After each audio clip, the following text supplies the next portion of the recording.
Hi friends, ఈరోజు మనం మోతీచూరి లడ్డు అయితే చేసుకుంటున్నాం. స్వీట్ షాప్లో ఎలా అయితే ఉంటుందో సేమ్ అదే టేస్టింగ్తో మనం ఇంట్లో అయితే ప్రిపేర్ చేసుకుంటాం. కొంచెం కొత్తగా అయితే ఉంటుంది అనమాట మనం చేసే లడ్డు అయితే.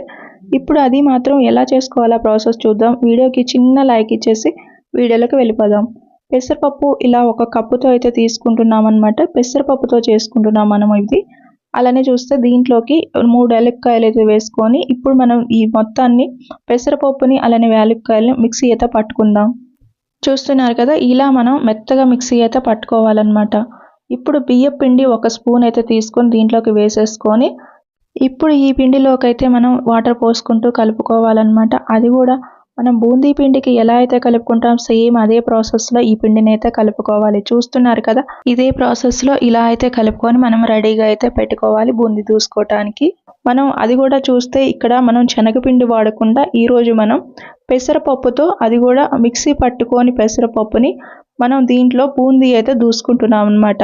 ఇది కూడా చాలా బాగా వస్తుంది అనమాట. ఇలా చేసినా సరే చాలా మంచిగా బూందీ అయితే మనకి రెడీ అయిపోతుంది.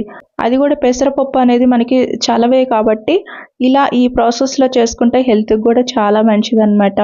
చూస్తున్నారు కదా మనకి బూందీ ఎలా రెడీ అయిందో. చాలా మంచిగా రౌండ్గా అయితే మనకి బూందీ అయితే రెడీ అయిందనమాట. ఇలా 1 బై 1 ఇలానే మనం ఇలా బూందీ అయితే దూసుకోవాలన్నమాట. ఇప్పుడు సెకండ్ పార్ట్లో కూడా మళ్ళీ కొంచెం బూందీ అయితే దూసుకుందాము. శనగపిండి అనేది గ్యాస్ అంటారు కాబట్టి ఇప్పుడు ఇలా మనం పెసరపప్పుతో అయితే బూందీ అయితే దూసుకుంటున్నాం. ఇదే ప్రాసెస్లో మీరు కూడా ఒకసారి ట్రై చేయండి, ఖచ్చితంగా బాగా వస్తుంది అనమాట. అందుకనే మన ఛానల్లో కూడా చాలా సింపుల్ వేలోనే, అది కూడా పెద్ద ప్రాసెస్ కాకుండా చిన్న చిన్న ప్రాసెస్సే కొంచెం కొంచెంగానే చూపిస్తున్నాము. చూస్తున్నారు కదా, చాలా కలర్ఫుల్గా అయితే రెడీ అయిపోయింది. ఇప్పుడు మనం దీన్ని మిక్సీ అయితే వేసుకోవాలి. మోతీచూరి లడ్డు కాబట్టి మనకి ఇప్పుడు ఇలా జార్లో వేసేసుకొని ఒకసారి మిక్సీ వేసుకుందాం. చూస్తున్నారు కదా, ఇలా అయితే మనకి మిక్సీ వేసుకోవాలి. మరీ ఎక్కువ మెత్తగా వేసుకోవద్దు, ఇలా బరకగా ఉండేటట్టు వేసుకోవాలన్నమాట. ఇప్పుడు మనం 1 కప్పు బెల్లం అయితే తీసుకుంటున్నాం. బెల్లం కూడా ఇది తురుముకున్న బెల్లం అన్నమాట. ఇప్పుడు మనం ఇదే కప్పుతో పెసరపప్పు కూడా 1 కప్పు తీసుకున్నాం కాబట్టి ఇదే కప్పుతో మనం ఇప్పుడు బెల్లం పొడి అయితే తీసుకున్నాం అన్నమాట. ఇలా ఇప్పుడు మనం దీన్ని పాకం అయితే పట్టుకుందాము. దీంట్లో నీళ్లు పోసుకొని దీన్ని పాకం వచ్చేంత వరకు మనం పాకం పట్టుకోవాలన్నమాట. చూస్తున్నారు కదా, మనకి పాకం కూడా రెడీ అయిపోయింది. ఇప్పుడు దీంట్లోకి మనం ఆ మోతీచూరి లడ్డు ఇలా వేసేసుకొని దీన్ని బాగా కలుపుకోవాలన్నమాట. గ్యాస్ అనేది ఇక్కడైతే ఆఫ్ చేయొద్దు, ఇలానే కొంచెం సేపు అలానే ఆన్లోనే ఉంచుకొని దీన్ని బాగా కలుపుకోవాలి.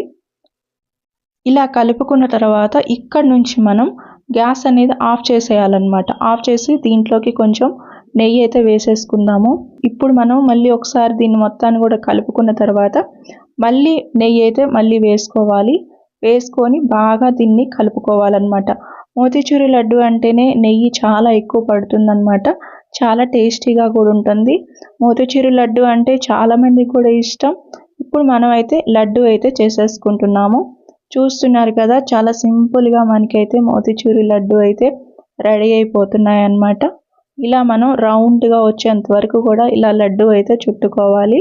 చూస్తున్నారు కదా, చాలా కలర్ఫుల్గా అయితే మనకైతే కనిపిస్తుంది అనమాట. దీంట్లో మనం ఎలాంటి ఫుడ్ కలర్ కూడా వాడలేదు.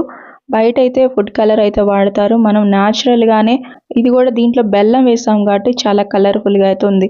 తిన్న తర్వాత కూడా చాలా బాగుంది. ఇలా మనం తుంచితే ఎలా వస్తుందో చూడండి, లోపల కూడా జ్యూసీగానే ఉంది.